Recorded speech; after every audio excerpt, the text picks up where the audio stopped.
Welcome to Football Game Plan's FCS Kickoff, presented by the Connecticut School of Broadcasting. I'm Emory Hunt, the czar of the playbook. Mike McCarthy is producer behind the boards. And last week we started to see some teams start to separate themselves from the pack. Some were able to finally get off the mat, and while a few put the nation on notice that this season won't be like the others as they started fighting back toward respectability.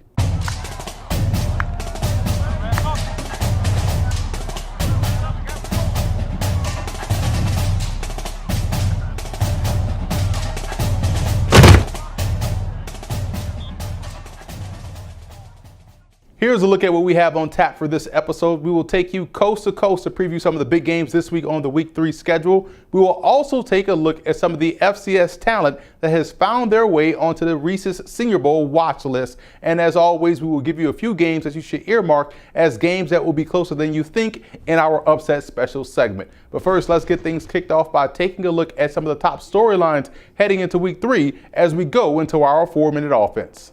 The Rhode Island Rams were able to score a huge upset last week as they knocked off the Harvard Crimson 17-10. It was the first Rams victory over the Crimson in 5 tries. Head coach Jim Fleming is in his 4th season with the Rams, and while he has recruited well, the results just haven't played out on the field. This is the type of win that can turn a program around. The 2017 version of the Rams are already a different bunch, as evident by their near upset over Central Michigan in Week 1. Rhode Island hasn't been to the playoffs since 1985 and has only 3 winning seasons since then, none since 2002. So we'll see if they can break that trend this year. They are already off to a promising start and have a big-time matchup this week against New Hampshire.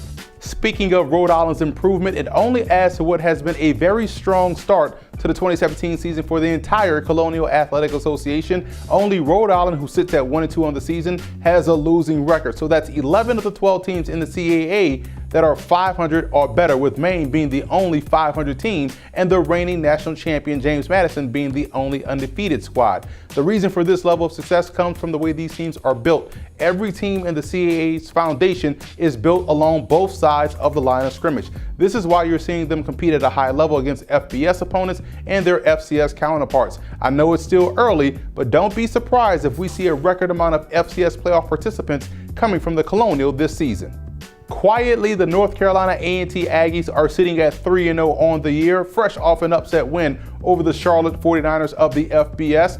That win was in a dominating fashion as the Aggies looked like the FBS squad trying to hold off from being upset themselves. What's been the story this year so far for A&T has been the play of quarterback Lamar Renard. The 6'4", 200-pound redshirt junior has completed 72% of his passes with 9 touchdowns to no interceptions and averaging 280 yards passing a game. We've seen this team go from a run-dominant team with Tariq Cohen, who's now with the Chicago Bears, to more of a well-balanced offensive attack. The Aggies have been stellar in the red zone and defensively, only giving up 34 points on the season, 31 of which came from last week's game. A&T looks to be steamrolling toward Atlanta, Georgia, trying to make their 2nd Celebration Bowl appearance in 3 seasons. Some of the best football this season in the FCS has been played in the Missouri Valley Football Conference by 3 Dakota schools: South Dakota, South Dakota State, and North Dakota State. The Coyotes are coming off an impressive upset victory over North Dakota and are off to a surprising 3-0 start. Both South Dakota State and North Dakota State came into the season as favorites to get to Frisco, Texas for the national title game and have been able to showcase why so far this season. All 3 Dakota schools are undefeated, only giving up a total of 111 points on the year, while scoring a combined 402 points. It just goes to show you that they are getting it done on both sides of the ball. I think the FCS gives a student athlete a chance to really develop in the classroom and on the field. And I don't think there's anything that gets in the way of the development of the student athlete. You know, whereas in sometimes other conferences, other levels of play, I think there's some things that could sway a student athlete in a wrong direction here or there. But I think at the FCS level, I think it's all about the student athlete. I think it's all about his development in the classroom and also on the playing field. And it really it keeps your values and your goals right in front of you. And I think there's less things that are going to take you away from those things. We spoke earlier about the big North Carolina A&T upset over the Charlotte 49ers. The Idaho State Bengals also pulled off a shocker last week as they knocked off the Nevada Wolfpack 30-28, giving them their first FBS victory in 17 years. That's a huge win for new head coach Rob Phinisee and that Bengal program. Let's take a look at some of the games this week that is primed for upsets. It's homecoming weekend for the Wildcats as they host Rhode Island. Last week's loss to Holy Cross was definitely a shocker, as I've never seen a Wildcats team get outplayed like that in quite some time. One of the biggest issues so far has been their defense. They are struggling to get off the field on third downs and also inside the red zone. On the flip side, the Rams defense has been a bit of a surprise this year, especially in the form of generating pressure. Rhodey has gotten to the quarterback 10 times this season and looks to be a bad matchup for the leaky offensive front of the Wildcats. Look for Rhode Island to continue its strong start to the season by knocking off New Hampshire. This will be a very good game between Liberty and Jacksonville State. The Flames are in their swan song of FCS football as they make their move to the FBS next season. They enter this game with one of the more well-balanced offensive attacks in the FCS, led by their quarterback, Stephen Calvert, who is off to an outstanding start to the season, tossing 12 touchdowns to only 1 interception, completing 70% of his passes. Jacksonville State is known for their stellar defensive play and their rushing offense. This year, their offense hasn't been as dominant as it has before, partly due to the passing game being very inconsistent. That's where they'll have to attack the Flames defense that tends to give up the big play deep down the field. I just don't think the Gamecocks can find aerial success on a consistent basis. I like Liberty. The Monmouth Hawks travel down to Hampton, Virginia to take on the Pirates. This game ends up on this list because of the unique matchup that Hampton provides. The Pirates match up very well defensively against Monmouth, who are coming off an off day offensively against Albany. The biggest matchup the Pirates must win is along the line of scrimmage. That's where Monmouth has a big time advantage. That's where I think the Hawks will win, making Hampton one-dimensional in the process by forcing quarterback Delman Williams to consistently beat them throwing the football. I like Monmouth. The Senior Bowl watch list includes more than 400 student athletes from nearly every level of college football. Last year, we saw guys like Eastern Washington's Cooper Kupp, Youngstown State's Derek Rivers, Chattanooga's Keonta Davis, Tennessee State's Jessamine Dunker and Ezra Robinson, Lamar's Brendan Langley, and Bucknell's Julian Davenport go down there and make a name for themselves and also for the FCS. This year, there's a bevy of talented players from the football championship subdivision that have a chance to get to Mobile, Alabama and do the same. There's always a host of great names and talent on the initial Senior Bowl watch list. Guys like Justin Watson, Chase Edmonds, and Dallas Goedert figure to be shoo-ins for the game, but keep an eye on Martez Carter out of Grambling. Last year, the Senior Bowl missed an opportunity to land Tarek Cohen out of North Carolina A&T, and Carter has similar explosiveness and big play ability as a runner, receiver, and also as a returner. Rob Rowe out of Villanova is a ball-hawking safety that does a great job in erasing mistakes. He plays in a very talented secondary with the Wildcats and does not miss an opportunity to take the ball away. You start to see some quarterbacks sprinkled in on this watch list. Jeremiah Briscoe of Sam Houston State will garner a ton of attention as he continues to put up video game numbers. Kyle Loletta leads a very good offense in Richmond, and I like the moxie of Kevin Anderson out of Fordham. Peter Pujols is an intriguing name because he's one that has logged a lot of starts as a Crusader. He's immensely talented, and with the way that Holy Cross is playing this season with him at the helm, it wouldn't surprise me to see him down in Mobile this January. He does a lot of things well from the quarterback position. Abdullah Anderson out of Bucknell is a tremendous defensive lineman that can play anywhere up front, and if North Dakota State's Nick DeLuca can ever shake the injury bug, he can be a dominant player once again. He's this year's version of Alex Anzalone out of Florida, who played in the game last year. Darius Jackson of Jacksonville State has the it factor that you want from an edge rusher. He's sound from a technique standpoint and shows the ability to play the run as well as he's able to get after the quarterback. Rounding out this watch list with the cornerbacks, and I'm a big fan of Malik Reeves out of Villanova and how he plays the position. He's a patient corner that has the ball skills that you look for. And speaking of ball skills, Southern University's Danny Johnson led the FCS last season in interceptions with 7 and can play inside as a slot corner or hold his own on the outside. He's a click and close type of a player that seems to always find the football. We'll take a quick break and be back after this. Find you here. Jason. Rick? Hey, Rick? Yeah. Can we reset for Scott's entrance, please? Oh, you don't like the framing? No, we were only shooting the top of his head. We need a full medium shot on him. Now it's time to preview some games on this week's schedule, and we'll start in Durham, North Carolina with the pivotal matchup in the MEAC as North Carolina Central plays host to the South Carolina State Bulldogs.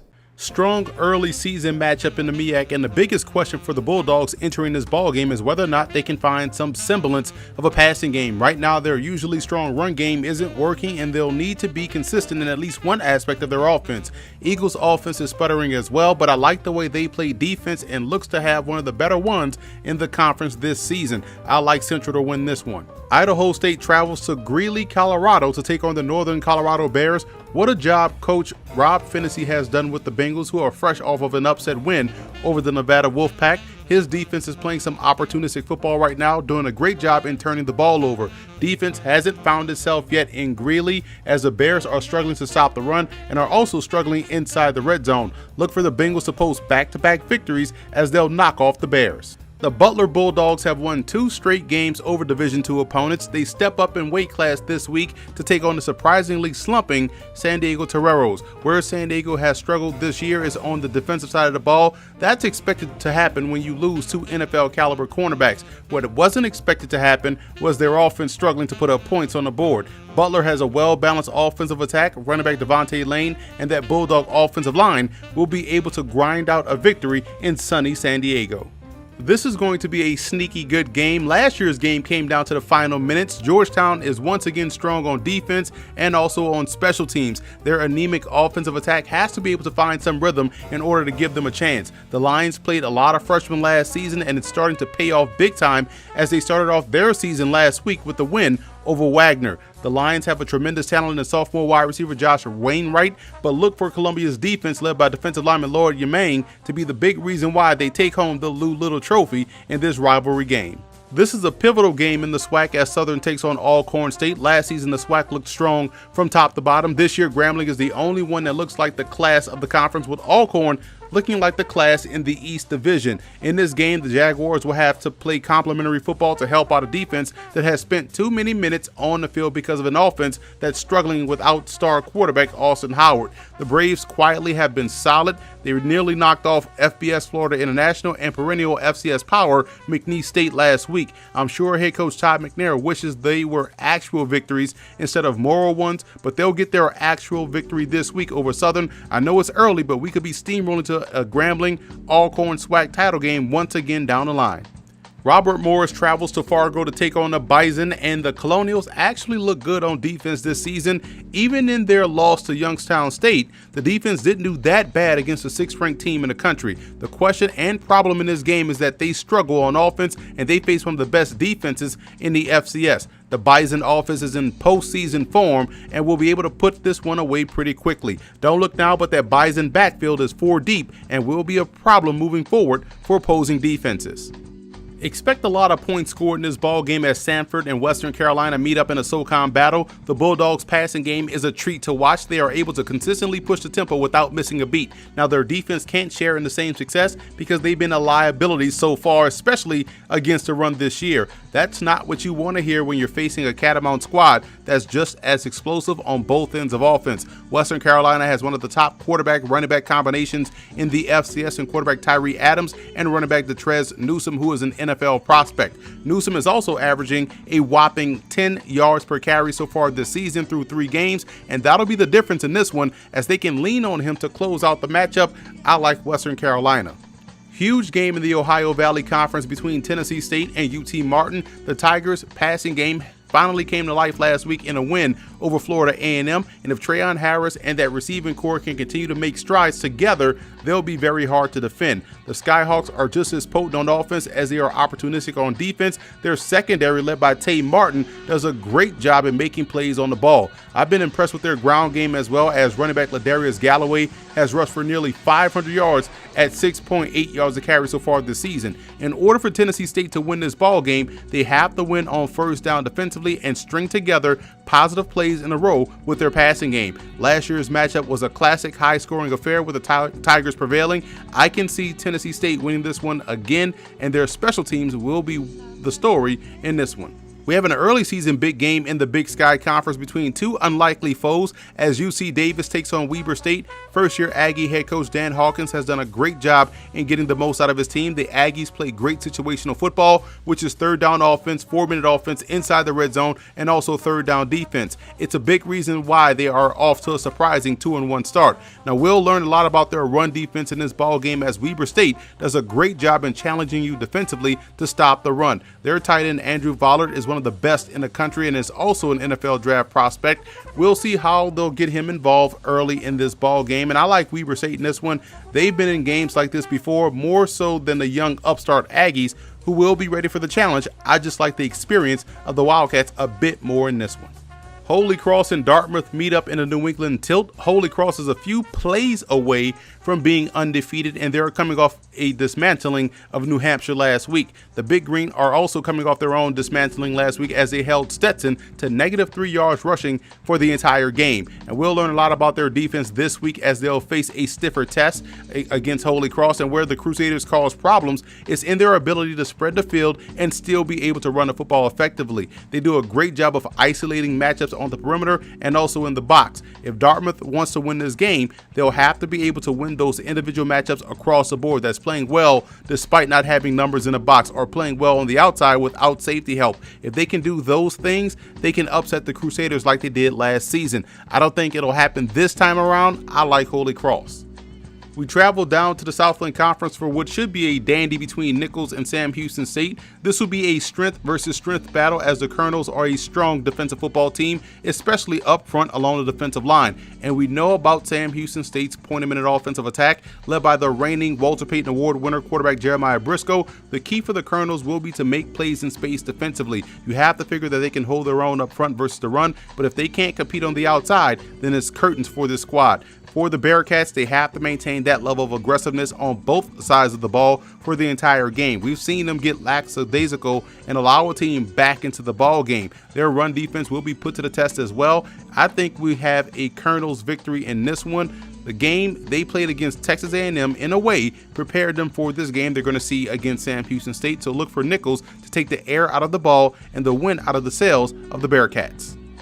We have another great game this week as we move on to the CAA, where Villanova travels to Albany, and I've been impressed with the passing of quarterback Zach Bignarzik this season for the Wildcats. We never got to see this side of his game last season, and he's taken full advantage of the opportunity to do more in his offense this year. Defensively, the challenge will be stopping Albany's Great Dane running back Carl Mafor, who's averaging 5 yards a carry on the season. And Albany, quite honestly, is built similarly to Villanova on the defense side of the ball, as they are tough to move the ball against. This game will ultimately come down to who can make enough plays in a passing game, and to me, that's Villanova. I like the Wildcats. And finally, we travel back out west for another Big Sky tilt between Eastern Washington and Montana. Defense should be the focus in this one. The Grizzlies' secondary has been impressive so far this season, and Eastern Washington has done a fantastic job of resetting the line of scrimmage on that side of the ball. Last week, in a blowout victory over Fordham, the Eagles' offense finally got off the mat and played its best ball of the season. I still worry about their week-to-week consistency, especially with running the football. Montana has a strong defensive squad and will take away Gubru's ability to run the ball and make him make plays consistently from the pocket. So look for Montana to win this ball game, and we'll start talking about the name Jerry Lewis McGee more and more, as he'll be the story of this one. So that's it for this week's episode of the FCS Kickoff. I'm Emory Hunt, the czar of the playbook. Be sure to follow us on all of our social media accounts. And if you missed this episode or want to find other episodes of the FCS Kickoff, visit our website at footballgameplan.com/FCS Kickoff. And don't forget to subscribe on iTunes to the FCS Opening Drive podcast. And be sure to check out the YouTube channel at youtube.com/footballgameplan later on in the week for our FCS Conference Whip Around.